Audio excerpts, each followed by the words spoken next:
Chapter 3. When I got home, I immediately went to my tree fort, as I did every day. Did I mention I had a tree fort? It was total awesomeness. You might think I would have been too old for a tree fort, but I've never cared for the societal norms that dare place age restrictions on something as totally rocking as a tree fort. And the tree fort was more than just my abode. It was my baby, the first thing I ever built on my own. I then needed my mom to redo it in order to keep it from being a safety hazard on all fronts, but no matter, it was still my baby. Oddly enough, state law forced me to install a handy-capable ramp. It was difficult and expensive to do so, but hey, if I ever get any friends who are in a wheelchair or who can skateboard, I'll be prepared. One of the main advantages of the tree fort over my bedroom was that I could throw a ball against a wall, handball style, without Mom yelling at me. She could never appreciate the zen-like nature of the activity, the mindless repetition, the kunk-kunk sound. It really helped me clear my head. But then my mind would get reeling and wheeling and dealing and scheming, and invariably the ball would hit me in the face. Strangely, this tended to be my aha moment. So I grabbed the rubber ball in my hand and shot it against the wall. It was time to ponder. Dunk. Okay, I wasn't as suave as I thought. But it wasn't hopeless. She wasn't completely disgusted.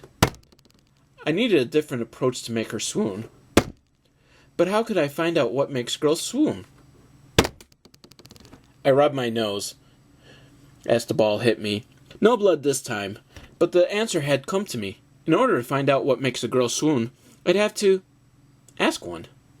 But the only female I knew that would actually speak to me was Mom. I didn't think her advice would be too helpful. For starters, she was still mad at my dad for running off with a rodeo clown.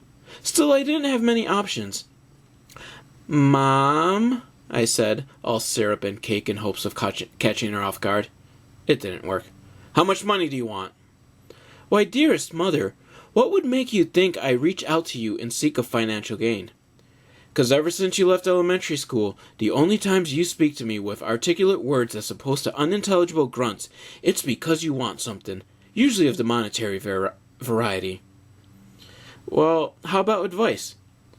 And what sort of topic would you want advice from me on? Girls? Well, I'm not a girl. I'm a woman." "There's a difference?" "That right there tells me you're a hopeless cause. Hamburger helper for dinner?" I let out an annoyed sigh grunt. While digging through cabinets and not bothering to look at me, she said, "Now there's the Deacon I know and tolerate, perhaps even love. Tell me, was that from my comments or my menu options?" "Both, actually, but mostly because you won't help me." "Fine." She took on a mock pompous tone. At least I hope it was mock. "Tell me, my first and only born child, what is it that ails you?" "Well, see, I like this girl." "Are you sure it's not a boy?" Truthfully, I haven't had the opportunity to investigate between her legs, but all other indications would suggest she's a girl. "If you liked a boy, it would help out your hipness factor." That's my mom for you, Miss Grape Festival Queen 1987 herself. She thought just because she was popular, I should have been too. "Mom, I have no hipness, and doubt I ever will. Otherwise, I wouldn't waste my time coming to you for advice."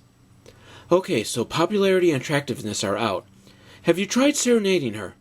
Your father, that rotten skunk, may his death be painful, would make me swoon with renditions of Mr. Big and Tears for Fears."